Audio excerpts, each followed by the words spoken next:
말씀 제목 한번 따라하겠습니다. 그리스도의 자유와 사랑. 그리스도의 자유와 사랑. 자, 우리 그리스도인들에게는 자유를 주셨죠. 그래서 요한복음 8장 32절에 진리를 알지니 진리가 너희를 자유롭게 하리라. 그러니까 우리가 진리이신 그리스도를 알 때 자유를 누릴 수가 있는 겁니다. 또 진리이신 예수님이 우리와 함께 하실 때 참 자유를 얻을 수가 있는 것이죠. 그런데 왜 하나님께서는 우리에게 자유를 주신 겁니까? 인간의 본성은 악하기 때문에 자유를 주면 그것을 악의 도구로 사용할 수도 있습니다. 그런데 왜 우리에게 자유를 주신 겁니까? 오늘 본문에서는 자유를 주시는 이유에 대해서 설명하고 있습니다. 결론부터 말하자면 자유는 나의 욕망을 채우기 위해서 주시는 것이 아니다라는 것이에요. 우리에게 주신 자유는 하나님의 뜻을 이루기 위해서 또 하나님의 말씀을 이 땅에 실현시키기 위해서 주시는 거라는 겁니다. 하나님의 뜻은 무엇보다 사랑이죠. 그러니까 결국에는 우리에게 자유를 주시는 이유는 오늘 제목과 같이 사랑을 위해서라는 거예요. 우리에게 주신 자유로 하나님의 뜻을 이루고 우리에게 주신 자유로 하나님의 말씀을 이룰 수 있어야 됩니다. 자유로 사랑을 이루는 우리 모두가 될 수 있기를 바랍니다. 오늘 본문 1절에 보면 우리 같이 읽겠습니다. 시작. 그리스도께서 우리를 자유롭게 하려고 자유를 주셨으니 그러므로 굳건하게 서서 다시는 종의 멍에를 매지 말라. 오늘 본문 1절에 그리스도께서 우리를 자유롭게 하려고 자유를 주셨으니, 이게 무슨 말일까요? 자유롭게 하려고 자유를 주셨으니, 표준 세번역에 보면 그리스도께서 우리를 해방시켜 주셔서 자유하게 하셨습니다. 이렇게 돼 있어요. 그러니까는 이 개역 개정에는 자유 두 번 반복했는데 표준 세번역과 공동 번역에서는 해방이라는 단어를 써요. 그러니까 우리를 해방시켜 주셔서 자유하게 하셨다는 겁니다. 그리스도께서는 우리를 해방시켜 주셨어요. 자유와 그로 인해 자유하게 하셨습니다. 무엇으로부터 우리를 해방시켜 주셨습니까? 죄와 죽음에서 해방시켜 주셨죠. 저주와 고통에서 해방시켜 주셨죠. 정욕과 탐욕에서 우리를 해방시켜 주셨죠. 다툼과 전쟁에서 우리를 해방시켜 주셨습니다. 해방시켜 주셨기 때문에 자유를 주셨고 다시 종의 멍에를 매지 말라고 말씀하고 계신 거예요. 과거 이스라엘 백성들이 이와 같은 모습이었어요. 종의 멍에를 자꾸 매려고 했던 겁니다. 출애굽기에 보면 하나님께서 이스라엘 백성들을 애굽에서 나오게 하시고 이스라엘 백성들이 애굽에서 신분이 뭡니까? 노예예요. 종입니다. 애굽에서 나오게 하시고 이스라엘 백성들의 종의 멍에를 벗게 하셨어요. 근데 이스라엘 백성들은 출애굽을 해서 이제 광야에서 생활을 합니다. 이 광야는 어떻습니까? 힘들고 고단했어요. 춥고 배고팠어요. 그래서 이 이스라엘 백성들은 애굽 생활을 그리워하고 동경하고 있었던 적도 있었던 거예요. 백성들은 모세에게 불평과 원망을 쏟아놓습니다. 왜 우리를 그곳에서 불러내서 광야에서 고생하게 하느냐. 그러니까 불평하며 다시 그 애굽으로 돌아가고 싶다고 말을 합니다. 여러분, 우리가 힘들다고 애굽 생활로 돌아가면 안 되는 거예요. 종으로 돌아가면 안 되는 것이죠. 그리스도께서 우리에게 해방과 자유를 주셨음에도 불구하고 우리는 과거 종되었던 모습으로 돌아가려고 한다는 거예요. 죄와 탐욕의 종이 되려고 합니다. 죄의 노예로 살아가려고 하는 것이죠. 오늘 바울은 1절에서 이렇게 권면합니다. 너희는 굳게 서서 다시는 종의 멍에를 매지 말라. 우리는 죄의 종이 되지 않기 위해서 굳게 서야 되는 거예요. 어디에 굳게 서야 할까요? 말씀 위에 굳게 서야 되고 은혜 위에 굳게 서야 합니다. 반석이신 예수 그리스도 위에 굳게 서야 죄의 종이 되지 않는다라는 것이죠. 여러분, 마틴 루터, 종교개혁을 일으켰던 마틴 루터 잘 아시죠? 마틴 루터가 어느 날 밤 자신의 죄 때문에 참으로 아픈 마음을 안고 잠들었어요. 꿈속에서 천사가 나타나 흑판 위에 루터의 모든 죄를 낱낱이 열거하고 있었던 겁니다. 그러니까 자기 전에 죄로 인해서 마음이 아프고 고통스러우니까 꿈에 나타난 거예요. 그래서 천사가 루터의 모든 죄를 흑판에다가 낱낱이 적은 겁니다. 루터는 절대로 용서받을 수 없다는 절망 가운데 빠져 있을 때 열거된 모든 죄목 위에 그 아들 예수의 피가 우리를 모든 죄에서 깨끗하게 하실 것이요 라는 말씀이 그 흑판에 기록이 되었대요. 그 기록하던 데못의 찔린 손에서 붉은 피가 떨어져 내리고 모든 죄의 기록을 깨끗이 지워버리는 그런 꿈을 꿨다고 합니다. 그러니까 루터는 자신의 모든 죄가 꿈속에서 이제 용서되었음을 깨닫고 활개친 듯 기쁜 마음으로 깨어났다라는 일화를 소개하고 있어요. 하나님께서는 우리의 모든 죄를 아시지만 기억하지 않으시는 거예요. 뿐만 아니라 우리의 모든 죄를 예수님의 그 피로 사해 주신다는 것이죠. 그렇기 때문에 우리는 더 이상 죄의 노예로 살 필요가 없는 것이죠. 죄의 종이 되면 안 되는 거예요. 애굽으로 돌아가면 안 되는 거예요. 그러기 위해서 우리는 굳게 서야 됩니다. 예수 그리스도의 보혈 위에 굳게 서야 돼요. 하나님의 은혜 위에 굳게 서야 되는 것이죠. 오직 예수님의 보혈로, 오직 예수님의 은혜만 기억하며 사는 우리 모두가 될 수 있기를 간절히 소망합니다. 4절에 보면 우리 4절 말씀 같이 보겠습니다. 시작. 율법 안에서 의롭다함을 얻으려 하는 너희는 그리스도에게서 끊어지고 은혜에게서 떨어진 자로다. 자, 제 갈라디아에 어떤 사람들이 있었다고 했어요? 그 유대인 율법주의자들이 있다고 했어요. 이들은 율법을 지켜야지만 구원을 얻는다고 생각을 했어요. 이방인들이 구원을 얻기 위해서는 먼저 할례를 받아야 된다라고 주장을 했습니다. 바울은 이런 자들은 율법 안에서 의롭다함을 얻는 자들이라고 했어요. 우리는 율법 안에서가 아니라 그리스도 안에서 의롭다함을 얻는다는 것, 그것을 알고 있는 자들이죠. 율법 안에서 의롭다함을 얻는 자는 오늘 그리스도에게서 끊어진 자다 이렇게 바울은 말하고 있어요. 은혜에서 떨어진 자다 이렇게 말하고 있어요. 그러니까 우리는 그리스도에게 끊어지면 안 되는 거예요.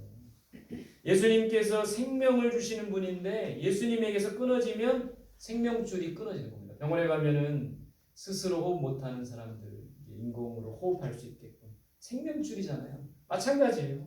우리가 예수님에게서 떨어지면 생명줄이 끊어지는 것이죠.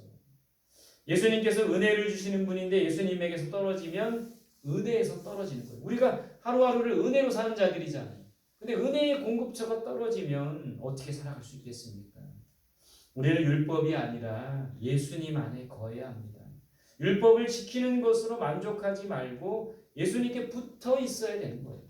그래서 요한복음 15장 5절에 나는 포도나무여 너희는 가지라 그가 내 안에 내가 그 안에 거하며 사람이 열매를 많이 맺나니 나를 떠나서는 너희가 아무것도 할 수 없습니다. 우리는 주님께 붙어 있어야 돼요. 주님 안에 거해야 합니다. 은혜에서 떨어지지 말고 날마다 그 은혜 속에 살아야 되는 거예요. 근데 오늘 이 바울이 말한 대로 율법 안에서 의롭다는 자들, 율법주의자들, 율법을 지켜야 구원받는다고 말하는 사람들은 그리스도에게서 끊어지고 은혜에게서 떨어지는 자들이 될 수밖에 없다라는 거예요. 은혜 없이 살아가는 사람들이 많이 있습니다. 예수님 없이 살아가는 사람들도 많아요. 교회 안에도 그런 사람들이 있습니다. 은혜로 살아가는 것이 아니고 이 교회 안에서도 율법과 어떤 종교적인 의무로 살아가는 사람들이 있는 거예요. 예수님이 아닌 전통과 간습에 빠져 살아가는 사람들이 있습니다. 바리새인과 율법주의자들의 모습인 거예요. 그들은 자신들이 정한 기준으로 살았어요. 은혜가 아니라 율법이라는 기준, 자신들이 세운 전통이라는 기준, 자신들의 시선과 관점으로 나를 판단하고 남을 판단했던 사람들이 바로 바리새인과 서기관들 아닙니까? 그들은 은혜에서 떨어진 자들이고 예수로부터 멀어진 자들이라는 거예요. 우리는 오직 은혜로 살아야 합니다. 오직 예수로 살아야 돼요. 오직 예수로 충만해야 돼요. 오직 은혜로 충만해야 됩니다. 그 은혜가 우리를 변화시키고 그 은혜가 이 공동체를 변화시키는 거예요. 율법이 변화시키는 것이 아니라는 것이죠. 영국의 유명한 웰링턴 제독이라는 그런 사람이 있었습니다. 이 제독이 한 번은 상습적인 탈영병 부하에게 사형 선고를 내리기 직전에, 그러니까 탈영, 군대에서 여러분 탈영하면은 정말 사형을 처하는 거예요. 근데 한 번도 아니라 상습적으로 여러 번 탈영을 한 이 부하에게 사형 선고를 내리기 직전에 이렇게 말했다고 합니다. 나는 너를 교육도 시켜보았다. 채찍을 들어 너를 때려도 보았고 노동도 시켜보았다. 굉장히 심각한 벌도 주었다. 그러나 너는 돌이키지 않았고 새로워지지도 않았다. 별 수 없이 너는 죽어야 한다. 사형 선고를 내리려고 했어요. 이때 이 지혜로운 웰링턴 제독 부하 한 사람이 제독에게 나와서 이렇게 말했다고 합니다. 각하께서는 아직 이 사람에게 한 가지를 시도하지 않았습니다. 때려도 보고 채찍을 들어 때려도 보고 교육도 시켜보고 심각한 벌도 주고 노동도 시켜봤는데 한 가지 시도하지 않은 것이 있습니다. 그것이 무엇이냐? 이 부하가 이렇게 말합니다. 각하는 이 사람을 용서해 보신 적이 없습니다. 라고 했대요. 제독은 이 지혜로운 부하의 충고대로 무조건 용서를 해주었는데 놀라운 것은 그 이후에 이 상습적인 탈영병이 변화되었다는 거예요. 다시는 탈영도 하지 않았으며 웰링턴의 충성스러운 부하가 되었다고 합니다. 이렇게 용서가 가져온 삶의 변화라는 거예요. 은혜가 우리의 삶을 변화시킨다는 거예요. 은혜가 사람을 변화시킨다는 것이죠. 율법이 사람을 변화시키는 것이 아니고 내 기준과 관점이 사람을 변화시키는 것이 아니고 은혜와 용서가 사람을 변화시킨다는 거예요. 그렇기 때문에 우리는 은혜로 살아야 된다는 거예요. 이 갈라디아 교회 안에 이 유대인 율법주의자들 율법을 잘 지켜야지만 구원받고 율법을 잘 지켜야지만 뭔가가 된다라고 생각했는데 그것이 아니라 은혜가 우리를 변화시키는 거예요. 은혜가 이 공동체를 변화시키는 겁니다. 우리 부모님 되신 분들 소원이 뭡니까? 자녀들을 변화시키기를 원치 않으세요? 우리 자녀들이 좀 변화되기를 원하지 않습니까? 우리 부모들의 다 고민이고 기도 제목이에요. 근데 자녀들을 정말 변화시키기를 원한다면 사랑으로 용서해야 되는 거예요. 그 자녀들에게 은혜와 자비를 베풀어야 되는 것이죠. 저도 성도들이 변화되기를 바라지만 용서하지 못했어요. 사랑하지 못했던 거예요. 이제 좀 사랑하려고요. 이제 좀 자비한 마음을 가지려고요. 은혜가 사람을 변화시키는 겁니다. 우리는 그 은혜로부터 멀어지면 안 되는 거예요. 그 은혜로부터 떨어지면 안 되는 것이죠. 오늘 13절에 보면 같이 보겠습니다. 시작. 형제들아 너희가 자유를 위하여 부르심을 입었으나 그러나 그 자유를 육체의 기회를 삼지 말고 오직 사랑으로 서로 종노릇하라. 오늘 이 말씀의 핵심입니다. 이야기하고 싶은 주제예요. 그리스도의 자유와 사랑과 자유의 연관성에 대해서 말하고 있습니다. 하나님께서 우리에게 자유와 해방을 주셨습니다. 오직 예수 그리스도를 통해 참된 자유와 행복을 누리게 하셨어요. 더 이상 종의 멍에를 매지 말아야 합니다. 진리를 통해 자유케 되어야 합니다. 우리에게 왜 자유를 주셨습니까? 오늘 말씀에서는 13절에서는 자유로 육체의 기회를 삼지 말라고 했어요. 이게 무슨 말입니까? 표준세 번역에서는 자유를 육체의 욕망을 만족시키는 구실로 삼지 말고, 공병 번역에서는 자유를 여러분의 욕정을 만족시키는 기회로 삼지 마십시오. 그러니까 우리에게 자유를 주신 이유는 육체의 정욕을 채우기 위함이 아니라는 거예요. 자유를 주신 이유는 육체의 욕망을 만족시키기 위함이 아니라는 거예요. 그럼 무엇 때문에 우리에게 자유를 주시는 거예요? 오늘 13절에 오직 사랑으로 서로 종노릇하라. 사랑으로 섬기기 위해서, 사랑으로 서로 종이 되기 위해서 우리에게 자유를 주셨다는 거예요. 그렇다면 우리에게 주신 자유로 우리는 무엇을 하면 됩니까? 서로 섬기면 되는 것이죠. 종이 되면 되는 것이죠. 결국 우리에게 자유를 주신 자유는 우리를 위해서 사용하는 것이 아니에요. 남을 위해서 사용해야 됩니다. 다른 사람을 섬기는 것에 이 자유를 사용해야 됩니다. 하나님께서 우리에게 자유와 행복을 주셨습니다. 물질과 시간을 주셨고 그 물질과 시간을 사용할 수 있는 자유를 주셨어요. 많은 물질을 주시고 많은 시간을 주시는 이유는 우리의 육체의 욕망을 채우기 위함이 아니라는 거예요. 다른 사람을 섬기고 그들을 세우기 위해서 주시는 겁니다. 그래서 하나님께서 더욱 많은 자유와 복을 주실 때 우리는 남을 섬기는 일에 사용해야 되는 거예요. 자유는 사랑을 위해서 사용해야 하는 것입니다. 어느 집사님 이제 우리 청주에 다른 지역에 사시다가 청주에 잠깐 와서 우리 교회 한 1년 좀 넘게 함께 나왔다 다시 이제 그 지역으로 이사를 가셨어요. 그분을 만났는데 청주에서는 굉장히 힘든 생활을 하셨습니다.